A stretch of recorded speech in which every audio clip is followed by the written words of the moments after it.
जब घर में खुद आत्मा को बुलाएंगे तो उनका भला कैसे होगा भला। अरे पता नहीं कौन सा नशा करके लोग ऐसे डिसीजन लेते हैं जहां भूतों से काम करवा के उनसे वफा की उम्मीद करते हैं। जब जिंदा लोगों का भरोसा नहीं है तो मरे हुओं का भरोसा क्या करना। ये तो वही वाली बात होगी कि जंगल में जाकर शेर से सामना हो गया और सोचते कि अब शेर हमें नहीं खाएगा क्योंकि हम उसे नहीं खाएंगे। अरे ऐसा होता है क्या भला। बुद्धिहीनता का ये भयानक किस्सा आपको विचलित कर सकता है, क्योंकि जब से ये किस्सा मैंने सुना है तब से ये किस्सा मैं अपने दिमाग से नहीं निकाल पा रही हूँ। हेलो दोस्तों, मेरा नाम अमन है। मैं आप सभी का मेरे YouTube चैनल कहानी रंगमंच में स्वागत करती हूँ। उम्मीद करती हूँ कि आप सभी अच्छे और स्वस्थ होंगे। इसी तरह की वीडियो देखने के लिए हमेशा मेरे साथ बने रहिए। तो चलिए शुरू करते हैं आज का भयानक किस्सा। दोस्तों, आज का जो किस्सा है ये कलकत्ता का किस्सा है। कलकत्ता में एक फैमिली रहती थी जिसमें हस्बैंड, वाइफ और उनकी एक बेटी थी जिसका नाम गीता था। गीता की उम्र 18 साल की थी। गीता के मम्मी डैडी की शादी के 15 साल के बाद ना गीता पैदा हुई।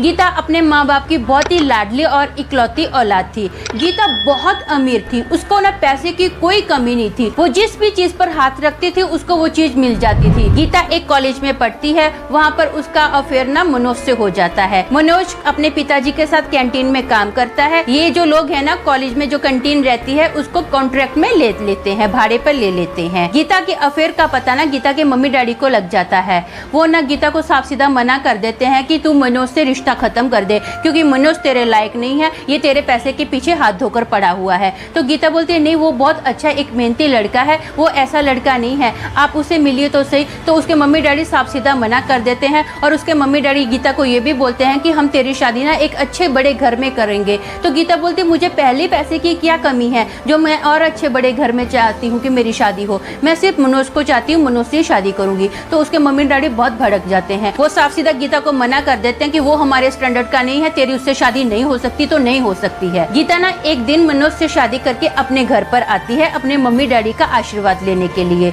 गीता के मम्मी डैडी ना बहुत भड़क जाते हैं गीता को देखकर। उनको बहुत गुस्सा आता है कि हमारी बेटी ने ये क्या कर डाला है। वो ना गीता को आशीर्वाद देने की जगह ना उसको अपनी बेटी को श्राप देते हैं। बोलते जा, तू कभी खुश नहीं रहेगी, ये माँ बाप की बद्दुआ है तुझे, हमेशा के लिए हमारे घर से निकल जा।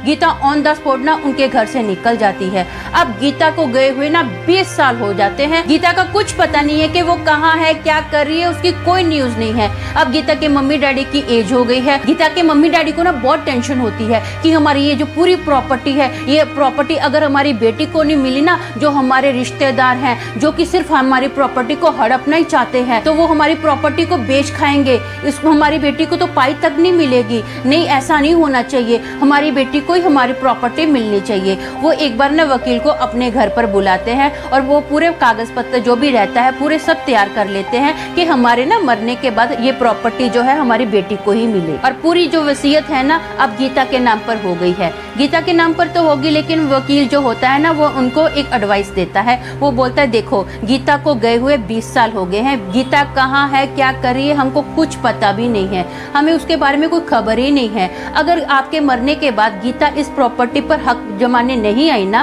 तो आपकी जो प्रॉपर्टी है ना आपके रिश्तेदारों में बांटी जाएगी। अगर उन्होंने क्लेम कर दिया कि गीता तो है नहीं है, अब ये प्रॉपर्टी हमारी है, तो उनको ये प्रॉपर्टी मिल सकती है। अब इस बात की चिंता गीता के मम्मी डैडी को बहुत हो जाती है। वो सोचते हैं कि हम क्या करें। अब ना एक दिन वो सोचते हैं कि चलो एक बाबा के पास जाते हैं, क्योंकि हमारी तो उम्र ढलती जा रही है, हमारी बेटी को हमारी प्रॉपर्टी मिलनी चाहिए। वो बाबा के पास जाते हैं, पूरी बात बताते हैं। तो बाबा बोलता है जाओ, तुम्हारा काम हो जाएगा। हाँ, तो ये बहुत खुश होते हैं कि हाँ हमारी बेटी वापस आ जाएगी। अब ये ना बहुत वेट करते हैं, कम से कम 2 महीने निकल जाते हैं, गीता वापस ही नहीं आई है। ये बाबा के पास जाते हैं। ये ना दोनों हस्बैंड वाइफ मतलब गीता के मम्मी डैडी बहुत गुस्से में होते हैं। ये बाबा को बोलते हैं कब आएगी हमारी बेटी, जब हम लोग मर जाएंगे तब आएगी।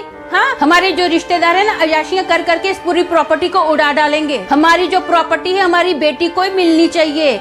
तो वो बाबा बोलता है देखो इसका एक और भी सोल्यूशन है। तो बोलते क्या सोल्यूशन है? तो वो बाबा बोलता है आपकी जो प्रॉपर्टी है ना इसके ऊपर मैं भूतों का पहरा लगा सकता हूँ। तो बोलते हैं भूतों का पहरा, ये क्या होता है?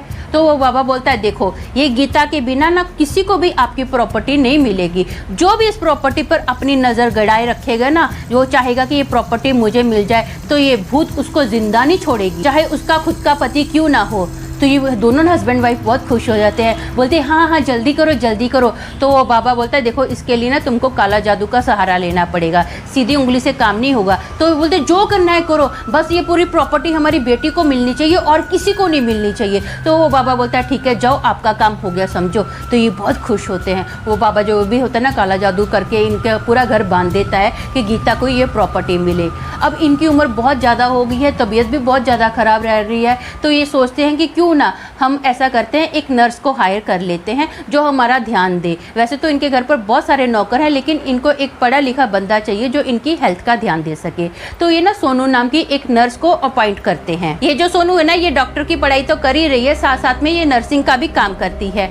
ये ना इन लोगों का बहुत ध्यान देती है, मतलब गीता के मम्मी डैडी का बहुत ध्यान देती है। पहले दिन आती है ना तो ये पूरा उनके खाने पीने का लेकर, हेल्थ का लेकर पूरा ध्यान देती है। ये गीता के मम्मी डैडी को ना अंकल आंटी बोलती है। अब रात का टाइम होता है, अब सोनू को ना ऊपर का रूम दिया जाता है, फर्स्ट फ्लोर का रूम दिया जाता है। रात के ना 1 बजे होते हैं, सोनू सो रही होती है। तो सोते सोते ना वो उसकी अचानक से आँख खुलती है, वो देखती है कि खिड़की के पास ना कोई औरत खड़ी है। तो वो फट से लाइट ऑन करती है, लाइट ऑन करके ना वो खिड़की के पास जाती है तो देखती है वहाँ पर कोई औरत नहीं खड़ी है। तो वो नीचे ना गार्डन में देखती है, तो गार्डन में ना एक औरत घूम रही है। अब सोनू क्या करती है, फटाफट ना सीढ़ियों से नीचे जाती है और गार्डन में देखती है। गार्डन में कोई औरत नहीं होती है। वो इधर उधर बहुत देखती है कि कोई तो मैंने देखा है, पक्का 100% मैंने देखा है, लेकिन कहाँ गया वो पर्सन, मुझे दिख ही नहीं रहा है, किधर गई वो औरत, उसको नजर ही नहीं आती है। अब अगले दिन होता है सुबह सुबह, अभी सोनू ना अंकल आंटी के पास जाती है, मतलब गीता के मम्मी डैडी के पास जाती है। वो पूरी बात बताती है कि मैंने ना पहले रात को खिड़की पर एक औरत देखी, फिर गार्डन में देखी, बाद में कहाँ चली गई पता ही नहीं है।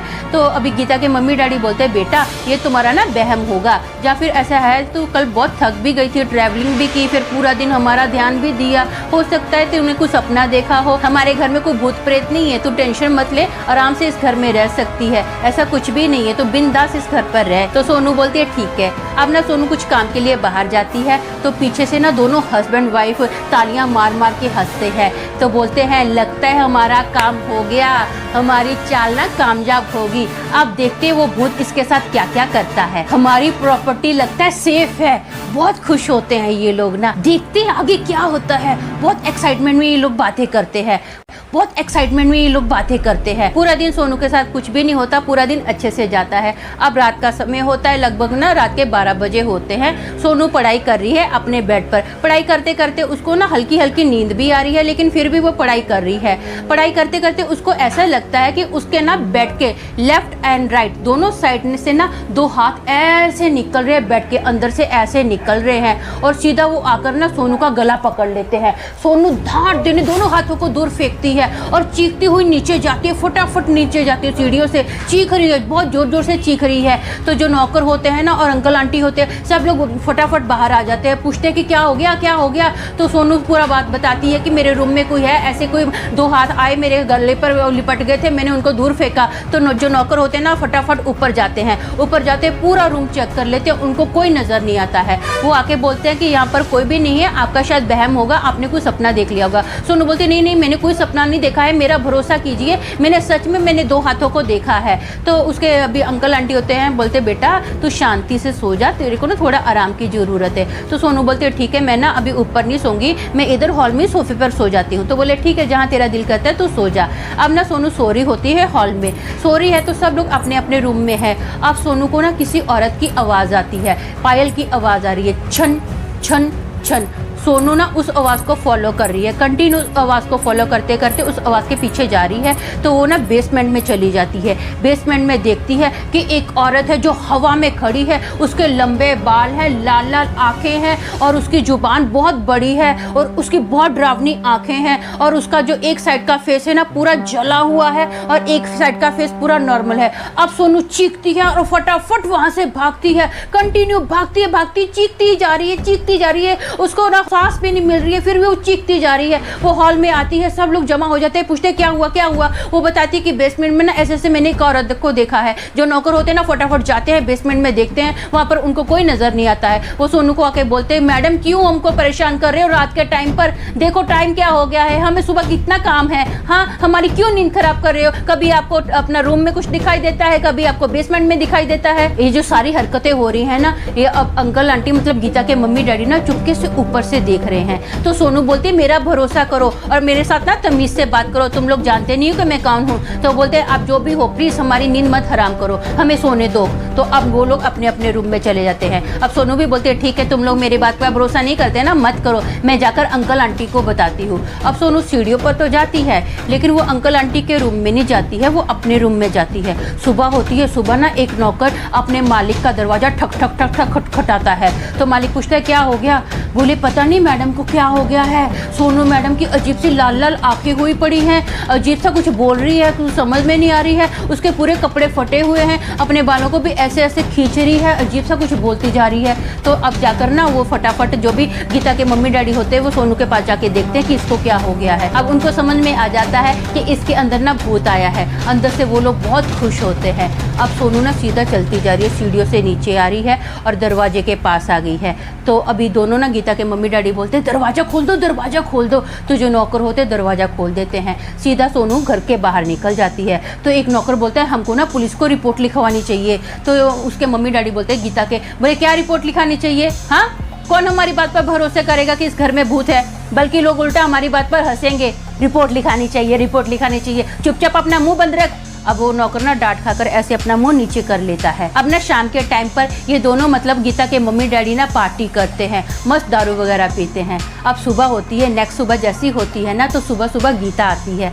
गीता के मम्मी डैडी अपनी बेटी को देखकर अब बहुत खुश हो जाते हैं। गीता मनोज के साथ आती है, वो बहुत खुश है दोनों को देखकर ना कि हमारी बेटी हमारे घर पर वापस आ गई है, एटलीस्ट हमारे जो वारिस है ना ज़मीन का वो वापस आ गया है, इस घर में वापस आ गया है। तो बहुत खुश होते हैं। तो वो बोलते तू कहाँ चली गई थी, इतने साल किधर थी? कहा हमारी तो आंखें तरस गई थी तुझे देखने के लिए, हाँ हम तो कितना तुझे ढूंढ रहे थे। तो वो अपनी बेटी को गले लगाते हैं ना। तो गीता बोलती है अरे मम्मी आपको मुझे मिलकर जितनी खुशी हुई है ना, क्या सोनू से मिलकर भी आपको इतनी खुशी हुई? तो बोलते सोनू? बोले हाँ मेरी बेटी सोनू, वो आपको सरप्राइज देना चाहती थी। उसने बोला था कि नाना नानी को मत बताना कि मैं आ रही हूँ, तो इसीलिए मैंने आपको कुछ नहीं बताया है। अरे वही सोनू जो आपके घर पर नर्स का काम कर रही थी, वो मेरी बेटी है। अब ये खबर सुन के ना कि वो हमारी गीता की बेटी है, ये ना इस खबर सुनकर गीता के जो फादर है उनको on the spot heart attack आ गया है। फटाफट उनको हॉस्पिटल एडमिट करवाया गया। गीता की जो मम्मी है ना वो पूरी बात बता देती है कि बेटा हमको तो तेरे बारे में कुछ पता नहीं था, हम लोगों ने पूरी प्रॉपर्टी पे काला जादू कर दिया था, अब उसका असर तेरी बेटी पर हो गया है, पता नहीं वो कहाँ चली गई है। 2 दिन सोनू को ढूंढने में लग गए, फाइनली सोनू मिल गई। जब सोनू मिलती है ना तो उसकी मेंटली हालत ठीक नहीं होती है। बहुत सारे डॉक्टरों के पास सोनू को लेकर गए, फिर भी डॉक्टरों ने बोला कि अभी इसके दिमाग का हालत जो है ना ठीक नहीं हो सकता है, ये हमेशा के लिए पागल हो गई है। उसको बहुत सारे बाबा के पास भी लेकर गए, उसका बहुत ज्यादा झाड़ फूक भी किया, लेकिन सोनू ठीक ही नहीं हुई है, वो हमेशा के लिए पागल हो गई है। गीता के जो मम्मी डैडी है ना 5 साल के अंदर ही दोनों की डेथ हो गई है और सोनू हमेशा के लिए पागल हो गई है।